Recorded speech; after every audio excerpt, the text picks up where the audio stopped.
Hello everyone, good morning. Debashree Banik চ্যানেলে তোমাদেরকে স্বাগত জানাই। তোমরা কেমন আছো? আশা করি ভালো আছো। আজ সকাল সকাল ঘুম থেকে উঠে টিফিন খেয়ে চলে আসলাম বাজারে। এখন বাজে 7টা। বাজারে আসা কারণ সেলফ গ্রুপে কাজের জন্য মায়ের সিগনেচার লাগবে। মা বললো আমাকে নিয়ে আসতে।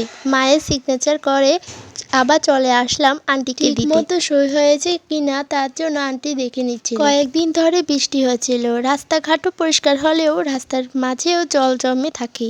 জল জমা দেখে আফসোস করছিলাম কেন যে বাজারের রাস্তা দিয়ে গেলাম না। আকাশটা মেঘলা হয়ে থাকলেও রোদের তেজ খুব। তোমরা দেখতে পারছো যে অবস্থায় রাস্তায়। বাজার থেকে এসে সোজা স্নান করে নিলাম। রাস্তায় নোংরায় যে হেঁটে এলাম, বড় ঘৃণা লাগছিল। যাই হোক, আজ বৃহস্পতিবার, ফুল, বেলপাতা, দূর্বা, তুলসী তুলে নিয়েছি। এবার চলে আসলাম পূজা দিতে। মা স্নান করে চলে আসলো, বোন রান্না করেছে, মাসি বলছে আজ আসবে। আর জানো তো, মার পায়ে চোট লাগার পর থেকে মাসি আসতে পারেনি, কারণ মাসি অসুস্থ অনেক আগে থেকে ছিল। কিন্তু এখন ভালো লাগছে বলে মা অনেক চটপট করছিল যে মাসি বাড়িতে যাবে, কিন্তু যেতে তো সম্ভব নয়, তো তার জন্য মাসি আসবে।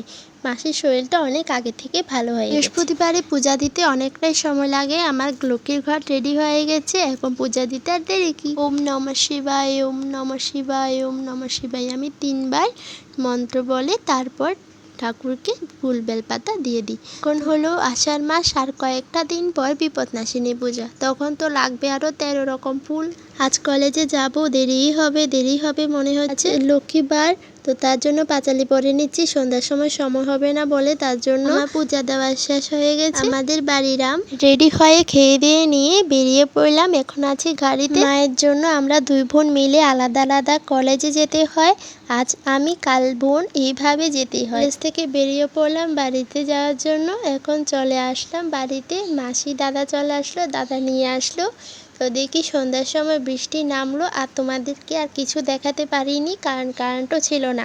আজকে এই পর্যন্ত। তোমাদের সাথে দেখা হচ্ছে নেক্সট ব্লগে। তোমরা ভালো থেকো, সুস্থ থেকো। Thank you.